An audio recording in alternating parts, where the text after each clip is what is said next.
ഇപ്പോൾ നീറ്റിന് പ്രിപ്പയർ ചെയ്യാൻ തുടങ്ങിയവർ ഫേസ് ചെയ്യുന്ന കോമൺ പ്രശ്നം എന്താ വെച്ച് കഴിഞ്ഞാൽ നമ്മൾ സ്കൂളിൽ പഠിച്ചൊരു സിസ്റ്റം ഉണ്ട്. സ്കൂളിൽ എസ്പെഷ്യലി സ്റ്റേറ്റ് സിലബസ് ഒക്കെ ആണെങ്കിൽ കുറച്ച് പഠിച്ചു കഴിഞ്ഞാൽ അത് വരുന്നു, അത് എഴുതുന്നു, മാർക്ക് കിട്ടുന്നു, പാസ്സാവുന്നു. ആ ഒരു സിസ്റ്റം അല്ല ഇവിടെ അത് എൻ്റയർലി ഡിഫറെൻറ്റാണ്. നമ്മൾ എല്ലാ ചാപ്റ്ററും എല്ലാം പഠിക്കണം. നമ്മൾ എല്ലാ സാധനങ്ങളും പഠിച്ചിട്ട് ക്വസ്റ്റ്യൻസ് ചെയ്താണ് നമ്മൾ ആ ചാപ്റ്ററിന് ഡീപ്പായിട്ട് പോകണ്ടേ. നമ്മൾ കുറച്ച് ഡെഫിനിഷനോ അതൊക്കെ പഠിച്ച് വെച്ചിട്ട് കാര്യമില്ല.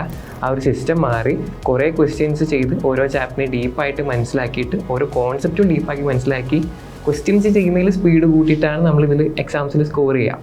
അപ്പോൾ എല്ലാവർക്കും കോമൺ ആയിട്ട് ഞാൻ കുറേ കുട്ടികളായിട്ട് സംസാരിച്ചപ്പോഴൊക്കെ ഉണ്ടാകുന്ന പ്രശ്നം എന്ന് വെച്ചാൽ ആ ഒരു സിസ്റ്റത്തിലേക്ക് മാറുമ്പോൾ മാർക്ക് വരുന്നില്ല എന്നാണ്.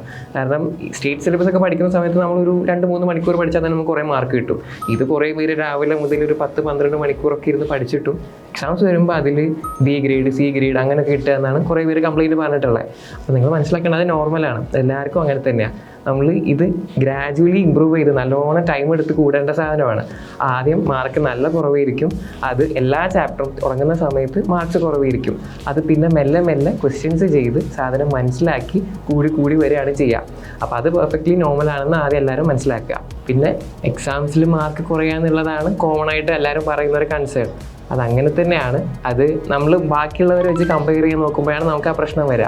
നമ്മൾ ബാക്കിയുള്ള അവൻ ഇതിനേക്കാൾ എൻ്റെ അത്ര പഠിക്കുന്നില്ല, അവൻ എന്നെക്കാളും മാർക്കുണ്ട്, അങ്ങനെ ആ കമ്പാരിസൺ വരുമ്പോഴാണ് ആ ഒരു പ്രശ്നം വരുന്നത്. നമ്മളെ വെച്ച് കമ്പയർ ചെയ്യുക.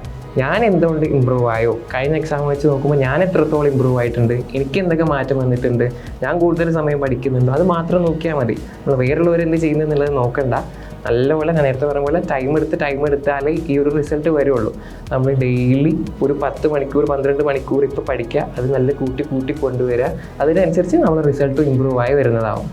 ഞാൻ ചെറിയൊരു ടിപ്പ് തരാണ്. ഞാൻ പ്രിപ്പയർ ചെയ്യുന്ന സമയത്ത് നമുക്ക് വെറുതെ, ഞാൻ നേരത്തെ പറഞ്ഞല്ലോ, ഒരു സ്യൂഡോ കോൺഫിഡൻസ് ഉണ്ടാക്കി വെക്കണമെന്ന്. അതിന് ഞാൻ ചെയ്തിരുന്ന ഒരു കാര്യമായിരുന്നു, നമ്മൾ എന്ത് വന്നു കഴിഞ്ഞാലും നമ്മൾ എയിംസ് കയറും എന്നുള്ള ആ ഒരു കോൺഫിഡൻസ് ഉണ്ടാക്കി വെക്കുക.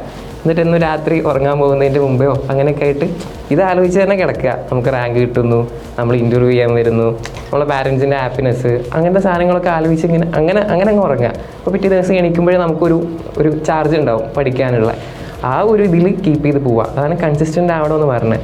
നമുക്ക് ഇപ്പോൾ ഉള്ളൊരു ഫയർ ഉണ്ടാവും, ഇപ്പോൾ നമ്മൾ പഠിക്കാൻ ഒരു ഉന്മേഷം ഉണ്ടാവും. അത് കൺസിസ്റ്റൻ്റ് ആയിട്ട് ഒരു 10 മാസം 12 മാസം അങ്ങനെ കീപ്പ് ചെയ്ത് പോയി കഴിഞ്ഞാൽ നമുക്ക് സുഖമായിട്ട് കയറി പോകാനുള്ളതേ ഉള്ളൂ.